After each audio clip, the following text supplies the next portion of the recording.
Professor.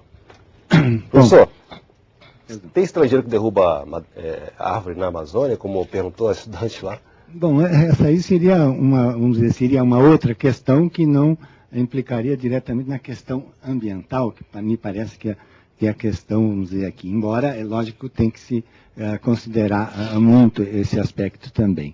Mas nós temos, vamos dizer assim, eu não me preocuparia se nós estamos desmatando 2 milhões, 10 milhões ou 500 mil hectares por ano. A minha preocupação, né, como se pensa de política, de governo, é que nós temos uma norma e uma regra. Por exemplo, o pessoal que trabalha na área rural, que também tem em algum momento ser entendido como um parceiro na conservação das florestas, porque dentro das propriedades vai ser mantido 50% ou 80% dessas áreas, não é? Nós precisamos compreender isso. Agora, a grande dificuldade, o grande problema é que o governo não está tendo o controle para cumprimento das normas, porque não tem instituição local para fazer isto. Né? Então, esse é o descontrole. Tanto é que me parece que o mais importante seria mostrar o quanto de desmatamento que está sendo feito em ilegal. Porque o desmatamento ilegal, fora das normas, fora da autorização, porque desmatar é a questão, está muito preciso, a legislação quer que permaneça áreas em torno dos rios, nas montanhas, há um percentual, a reserva legal tem que estar localizada. Agora, um proprietário rural nunca houve esse serviço e de repente aparecem essas coisas lá e tem um serviço para ele obter essa autorização, em muitos casos está terrivelmente distante. Né? Então, e por outro lado, não há os instrumentos de estímulo à permanência e à conscientização, porque no decorrer da história nós temos uma cultura entre os agricultores antiflorestal, até na área urbana, nós dizemos que a pessoa vem do mato, etc. Consideramos a área não produtiva, se lá tem floresta, e não é nada disso. Floresta é um valor extraordinário, eu até gostaria aqui, se me permite, de colocar um valor, né, para nós pensarmos. Nós desmatamos, em média, na Amazônia, em torno de 1.500.000 hectares por ano. A biomassa por hectare é de em torno de 400 toneladas por hectare. Isso significa mais ou menos 600 milhões de toneladas de biomassa queimada anualmente. Sabe, uma tonelada, para se tornar muito mais simples, uma tonelada dá mais, mas eu vou fazer o cálculo de um barril de petróleo. São 600 milhões de barril de petróleo que se está, vamos dizer assim, queimando anualmente. Qual é o nosso consumo? Qual é a nossa produção? 2 milhões de barril de petróleo. Ou seja, nós queimamos, jogamos para a atmosfera, valores extraordinários quando se pensa em energia. Se pensarmos na questão da cana-de-açúcar, que estamos querendo produzir lá e tal, 400 toneladas por hectare significa a produção, mais ou menos, 20 anos ou 30 anos de cana-de-açúcar para repor aquela biomassa que está sendo queimada. Literalmente está sendo queimada. Agora, os produtores já são culpados? Eu diria, não podemos botar culpa. É o próprio governo, somos todos nós que precisamos estruturar, disciplinar, fomentar, viabilizar o uso da madeira. E todos nós sabemos por que muitas vezes elas não precisam ser utilizadas. Né? Porque nós faríamos alguma concorrência muito forte. Né? Adriano. Bom, para responder à pergunta da estudante, eu acho que, como disse o André, quer dizer, todos nós somos responsáveis um pouco pela derrubada na Amazônia. Todos aqueles que consomem os produtos que vêm da Amazônia. Hoje, parte dessa produção é para exportação, principalmente a parte de siderurgia, mineração e a soja, que são grandes produtos de exportação. Então, nesse sentido, nós temos muitos estrangeiros contribuindo com a derrubada da floresta. Mas nós também, né, no consumo de madeira, no consumo da carne, também estamos contribuindo. Eu acho que uma coisa importante para pensar do ponto de vista do interesse estrangeiro na Amazônia é que, de fato, evidentemente, inclusive pelas questões climáticas, acho que o Dr. Paulo Moutinho pode falar um pouco sobre a importância da Amazônia nesse cenário, é evidente que o mundo passa a olhar para o Brasil com interesse.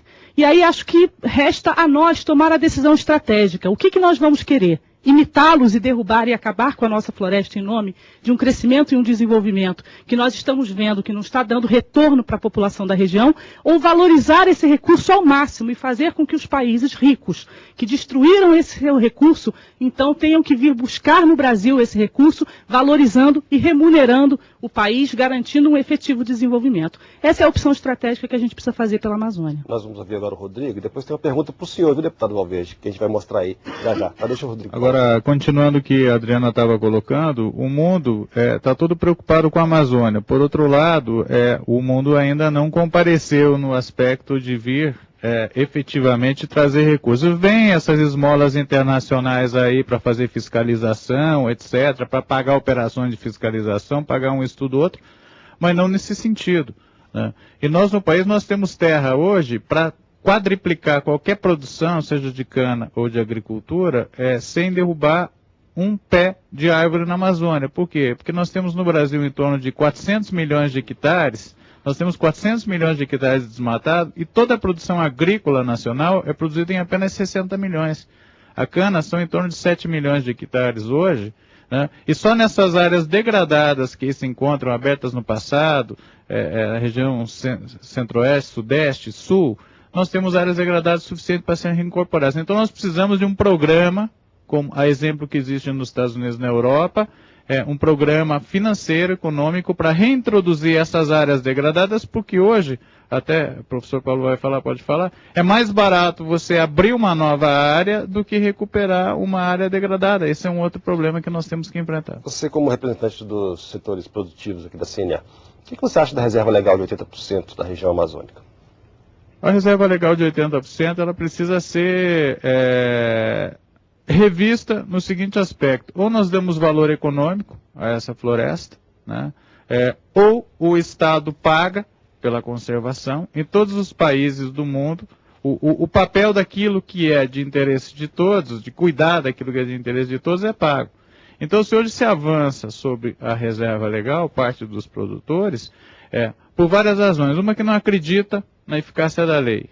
A ausência de Estado faz com que você faça. Se você souber que você faz uma coisa e será punido de imediato, então você não fará. Para que fazer algo que você de imediatamente será fiscalizado, será punido? Então, a ausência de Estado estimula o avanço sobre ela. Outra coisa é que a lei é uma sanfona. Ela não era nada, era 25%, aí era 50%, e daí é 80%, provisoriamente até vir um zoneamento que nunca veio, né? Esse zoneamento ecológico e econômico é fundamental e ele precisa ser feito para ordenar, dizer onde pode fazer e onde não pode fazer. E onde não pode fazer, vamos remunerar, criar formas. Aquele que preserva merece receber por isso, e aquele que não preserva merece ser punido de acordo com o que a lei manda. O que nós não podemos aceitar é que aqueles que estão fazendo certo, estão estabilizados em suas propriedades, sejam punidos porque existe uma terra de ninguém chamada Amazônia, onde todo mundo faz o que bem entende, e aí deixa-se de comprar soja, que apenas 1% da soja brasileira é produzida na Amazônia. Daqui a pouco não se compra mais soja do Brasil, porque em 1%, 2% da Amazônia se produz lá soja de maneira ilegal, lá avançando sobre a floresta. Vamos ouvir uma pergunta agora da estudante de Ciências Biológicas, Adácia Feltrin, para o deputado Valverde. Gostaria de saber se não há como, por meio de leis, impedir o avanço da pecuária e da monocultura na região amazônica. Bem, Adácia, já existe no Código Florestal a necessidade de fazer o zoneamento agroecológico, onde cada área é dada uma destinação de acordo com o bioma, com as peculiaridades do solo, do clima e da vocação. Então, o problema é que esse zoneamento, Rondônia é um estado, foi o primeiro estado da região amazônica a fazer o zoneamento, mas há uma grande resistência por parte da sociedade, quero enfatizar isso, não é só os governos que possam ser responsáveis por falta de uma política, mas a sociedade tem que incorporar isso como uma visão, uma cosmovisão, como uma necessidade, porque tem uma coisa que nós utilizamos e não pagamos nada, que são os serviços florestais. O ar que nós respiramos, a água que nós bebemos, vem da floresta e isso nós utilizamos e não pagamos nada. Então por que vamos ter que exigir que alguém pague para nós a conservação disso, se nós estamos utilizando essas riquezas? Paulo Moutinho, qual o papel da grilagem de terras na Amazônia nessa questão ambiental do desflorestamento?